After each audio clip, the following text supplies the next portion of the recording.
الحمد للہ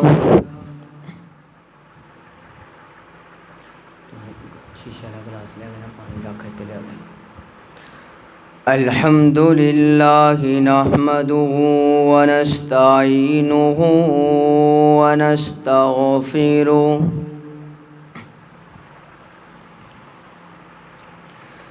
ونؤمن به ونتوکل علیہ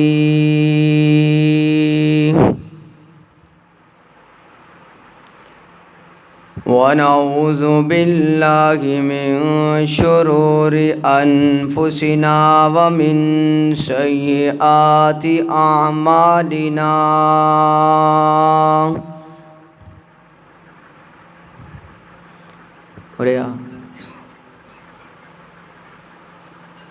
من يهده الله فلا مضل له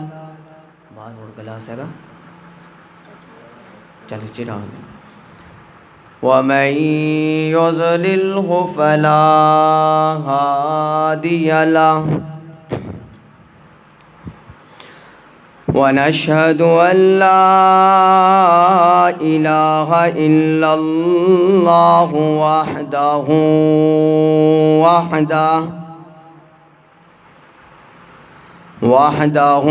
لا شريك له ونشهد أن سيدنا ومولانا محمدًا عبده ورسوله أما بعد فأعوذ بالله من الشيطان الرجيم بسم الله الرحمن الرحيم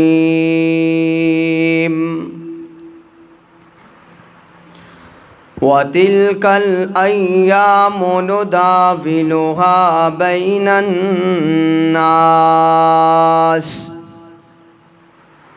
وقال الله تبارك وتعالى إن مع العسر يسرا وقال الله تبارك وتعالى في كلام آخر وله الكبرياء في السماوات والأرض وهو العزيز الحكيم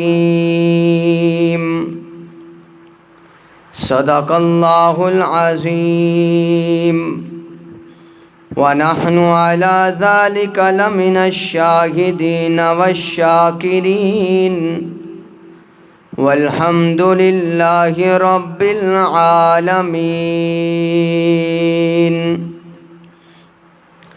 رب اشرح لي صدري ويسر لي أمري واحلل عقدة من لساني يفقهوا قولي رب زدني علما رب زدني علما رب زدني علما نافعا يا رب صل وسلم دائما أبدا على حبيبك خير خلق كلهم. سب احباب ذوق و شوق سے بآواز بلند درود شریف پڑھیے گا. اللہم صلی علی محمد وعلی آل محمد کما صلیت علی ابراہیم وعلی آل ابراہیم انک حمید مجید. اللهم بارك على محمد وعلى آل محمد كما باركت على إبراهيم وعلى آل إبراهيم إنك حميد مجيد.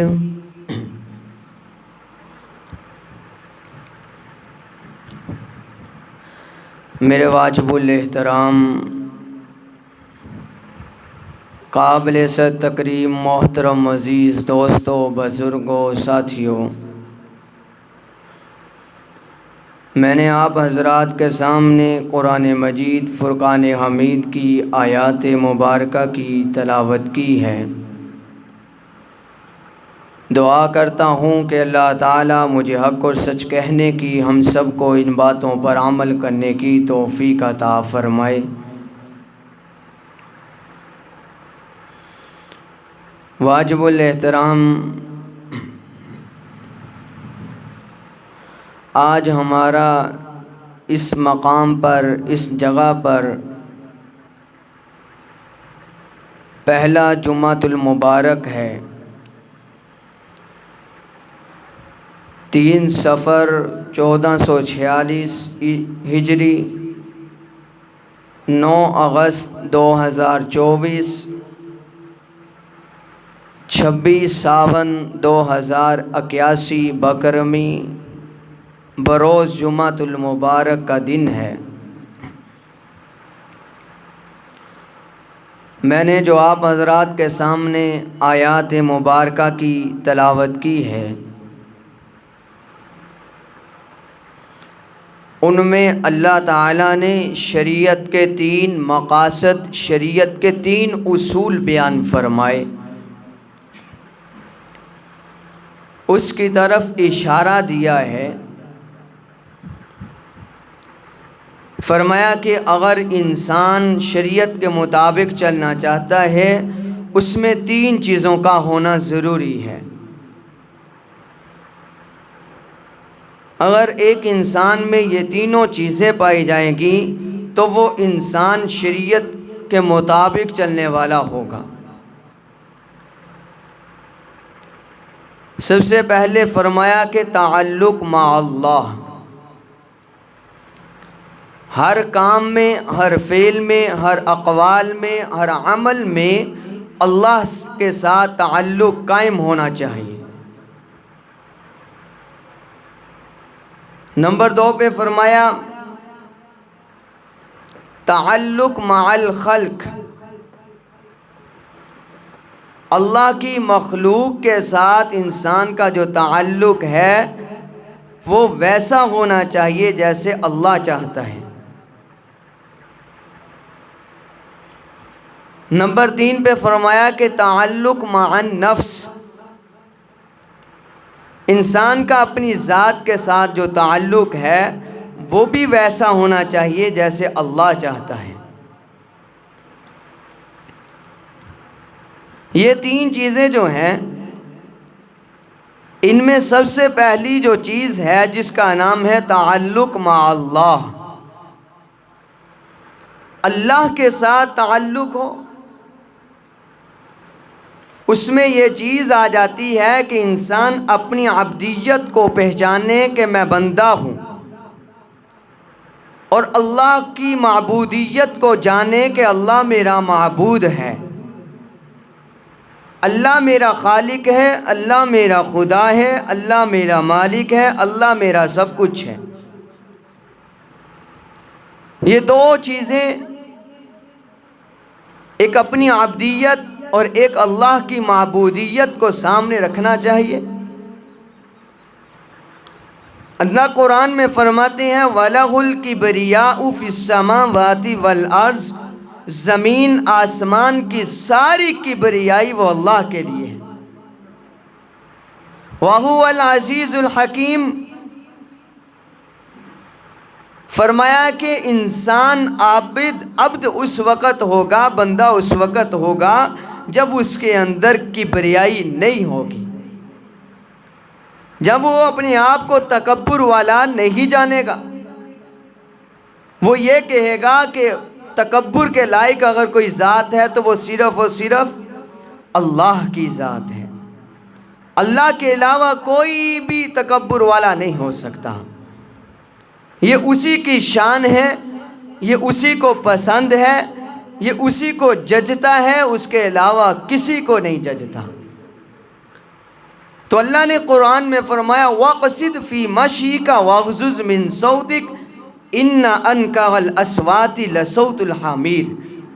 فرمایا کہ جب تم زمین پر چلو تو میانہ روی اختیار کر کے چلو۔ اب یہ نہیں فرمایا کہ اتنے عاجز بن جاؤ کہ فرمایا کہ جب تم چلو تو یوں محسوس ہو کہ تم جھک رہے ہو، نہیں فرمایا۔ یہ فرمایا کہ میانہ روی اختیار کرو، اور یہ بھی نہیں فرمایا کہ اکڑ کر چلو۔ اللہ کو ایک مقام کے علاوہ کسی اور دنیا کائنات میں کسی مقام پر یہ تکبر پسند نہیں، ایسا چلنا پسند نہیں۔ وہ جگہ ہے تو ہے صفا و مروہ کے درمیان کی جگہ ہے، وہاں پہ انسان کو حکم ہے کہ تم تکبر کے ساتھ اکڑ کے ساتھ چلو، اس کے علاوہ کہیں تم اکڑ کے ساتھ نہ چلو۔ جہاں بھی چلو میانہ روی اختیار کر کے چلو۔ تو یہاں پہ اللہ کے نبی علیہ السلام کا ارشاد کیا ہے؟ تو اللہ کے نبی نے فرمایا لا يدخل الجنہ من کان فی قلبہ مثقال ذرۃ من کبر۔ اللہ کے نبی نے فرمایا کہ جنت میں وہ داخل نہیں ہوگا جس کے دل میں ذرہ برابر بھی تکبر ہوگا۔ جس کے دل میں ذرہ برابر بھی تکبر ہوگا، فرمایا وہ جنت میں داخل نہیں ہوگا۔ اب ایک انسان ہے، پوری زندگی عبادت کرتا ہے، نماز پڑھتا ہے، قرآن پڑھتا ہے، لیکن اس کے دل کے اندر تکبر ہے، اور یہ نہیں کہ دل سارا بھرا پڑا ہے، دوسرا حصہ اس طرف گھما دے، یہ نہیں فرمایا۔ فرمایا کہ مثقال ذرہ، نیچے نہیں، اوپر والا دوسرا گیا، نیچے والے نوتے کر دیں، مثقال ذرہ۔ فرمایا یہ نہیں فرمایا کہ بہت سارا ہو، یہ فرمایا کہ تھوڑا سا بھی ہوگا وہ جنت میں داخل نہیں ہو سکتا۔ اور اسی طرح تعلق مع اللہ کے لیے، نیچے والا دوسرے نمبر، تعلق مع اللہ کے لیے اللہ نے فرمایا، اللہ کے نبی علیہ السلام نے فرمایا ایمان کا ہونا بھی ضروری ہے۔ اب ایمان کیا چیز ہے؟ تو اللہ کے نبی علیہ السلام اور علماء کرام نے یہ لکھا، علماء یہ فرماتے ہیں کہ ایمان کے لیے دو چیزوں کا ہونا ضروری ہے۔ فرمایا کہ آواز کٹ کرتی،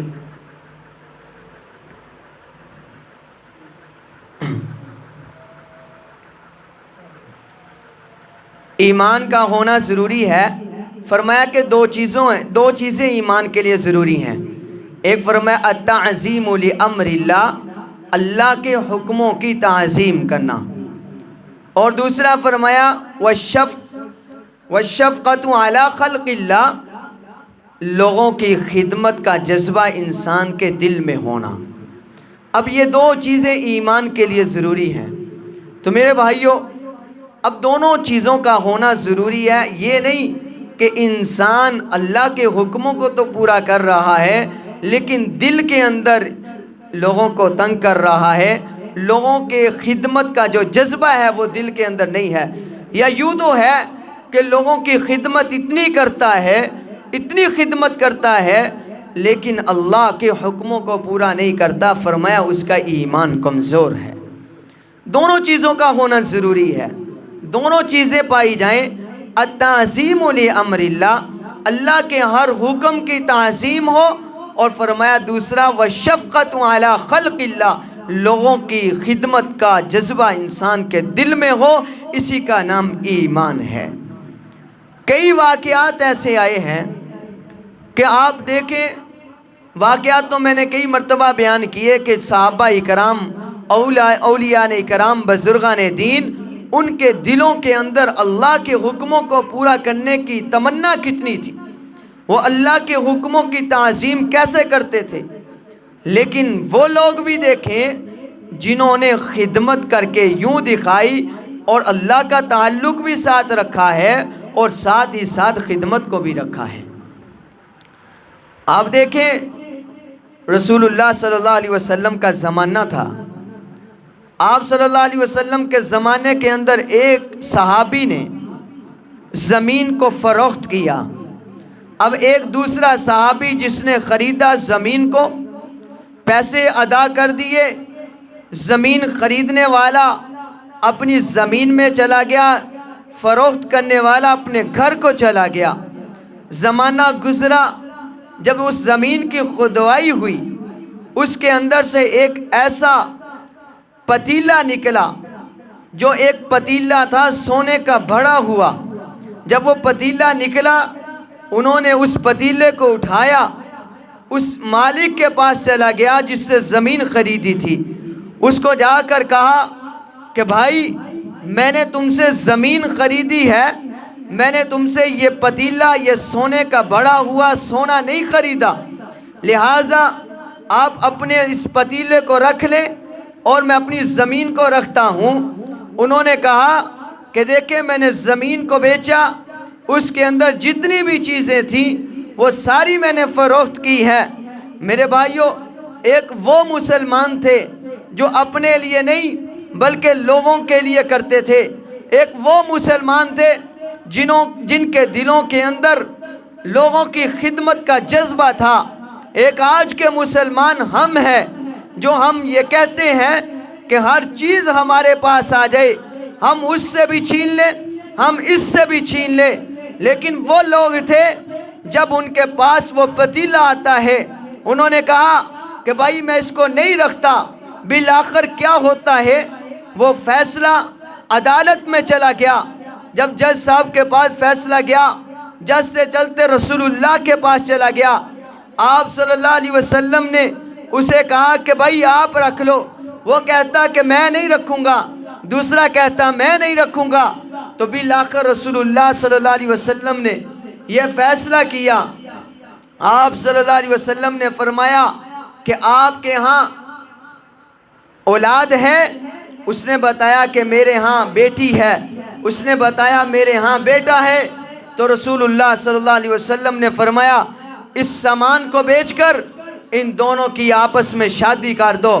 تو میرے بھائی ان دونوں کی آپس میں شادی ہو جاتی ہے۔ اسی کا نام تعلق مع اللہ ہے کہ اللہ کے ساتھ تعلق جڑ جائے، انسان کے دل کے اندر، مسلمانوں کے دلوں کے اندر ایک مسلمان بھائی کی خدمت کا جذبہ پیدا ہو جائے۔ تو میرے بھائیوں، بے مثال ایسی مثالیں ہیں کہ لوگوں نے ایمان کی حالت میں یوں لوگوں کو رہ کر دکھایا ہے کہ ایمان کو سامنے رکھتے ہوئے بتایا کہ لوگوں، ایمان اس چیز کا نام ہے کہ اگر انسان کے دل کے اندر تعلق مع اللہ ہوگا تو پھر حضرت عبداللہ بن عمر رضی اللہ تعالیٰ عنہ کا وہ زمانہ بھی یاد آئے گا کہ حضرت عبداللہ بن عمر رضی اللہ تعالیٰ عنہ اپنے گھر سے نکلے، سامان سفر اپنے ساتھ لیا، جا رہے تھے کہ رستے کے اندر سامان ختم ہو گیا۔ حضرت عبداللہ بن عمر رضی اللہ تعالیٰ عنہ ایک جنگل میں دیکھا کہ ایک چرواہا بکریاں چرا رہا ہے۔ حضرت عبداللہ بن عمر رضی اللہ تعالیٰ عنہ اس کے پاس گئے، اس کو جا کر کہا کہ بھائی میرے پاس ساز و سامان ختم ہو چکا ہے، کھانے پینے کے لیے کچھ نہیں ہے، تو لہٰذا یوں کر لے کہ ہمیں یہاں سے کسی بکری کا دودھ نکالنے کی اجازت دے دے۔ اس نے کہا کہ میں کیسے اجازت دے دوں، میں ان بکریوں کا مالک نہیں ہوں، مالک تو کوئی اور ہے، میں تو ان بکریوں کو چرانے کے لیے آیا ہوں۔ تو میرے بھائیوں، حضرت عبداللہ بن عمر رضی اللہ تعالیٰ عنہ نے فرمایا اگر تو دودھ نہیں دے سکتا چلو یوں کر لیتے ہیں۔ فرمایا کہ میں نے اس کو چیک کرنے کے لیے یہ الفاظ ادا کیے، یوں کر لیتے ہیں میں آپ کو ایک بکری کے پیسے دے دیتا ہوں، آپ وہ پیسے ہم سے لے لو، ہمیں بکری بیچ دو، کون سا تیرا مالک دیکھ رہا ہے، کل جب وہ پوچھے تو اس کو کہہ دینا کہ میں جنگل میں تھا، بکریاں چرا رہا تھا، چراتے چراتے میں کسی کام کے لیے ادھر ادھر ہوا، بھیڑیا آیا بکری کھا کر چلا گیا ہے۔ تو اس نے کہا اے عبداللہ بن عمر، آپ یہ بات کر رہے ہیں کہ میرے مالک کو نہیں پتہ چلے گا، تو خدا کی قسم جو مالک کے اوپر بڑا مالک بیٹھا ہے، کل قیامت کے دن مجھ سے پوچھے تو میں کیا جواب دوں گا؟ مجھے لگتا سمجھ نہیں لگی۔ ایدہ نہیں چلنا بہنا تم، چل کے دکھاؤ۔ فرمایا کہ میرے اوپر جو مالک کے مالک بیٹھا ہے اس کو کیا جواب دوں گا؟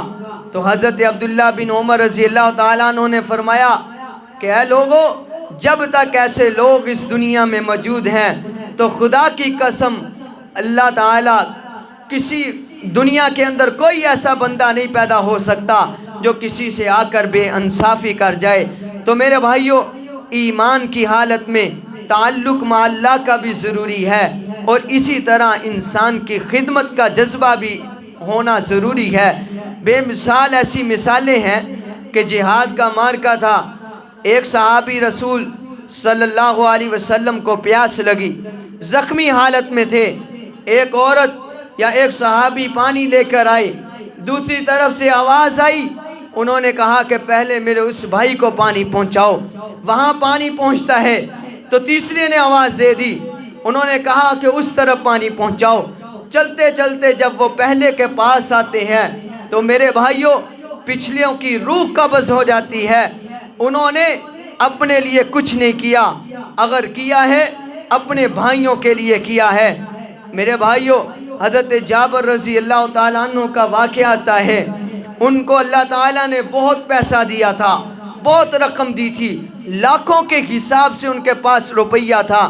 فرمایا ایک دن اپنے گھر کے اندر آئے، آ کر اپنی بیوی سے کہا کہ آج مجھے سکون نہیں آ رہا، آج میرے دل کو اطمینان نہیں ہو رہا۔ بیوی نے کہا کہ وجہ کیا ہے؟ کہا کہ میری آج جو میرا اکاؤنٹ ہے اس کے اندر بہت ساری رقم موجود ہے۔ بیوی نے کہا کہ جاؤ جا کر ابھی غریبوں کے اندر، فقراء کے اندر، مسکینوں کے اندر تقسیم کر دو۔ حضرت جابر رضی اللہ تعالیٰ عنہ گھر سے نکلے، جا کر رقم کو تقسیم کر دیا، اتنی رقم تقسیم کی، فرمایا کہ 6 لاکھ روپیہ تقسیم کرنے کے بعد اپنے گھر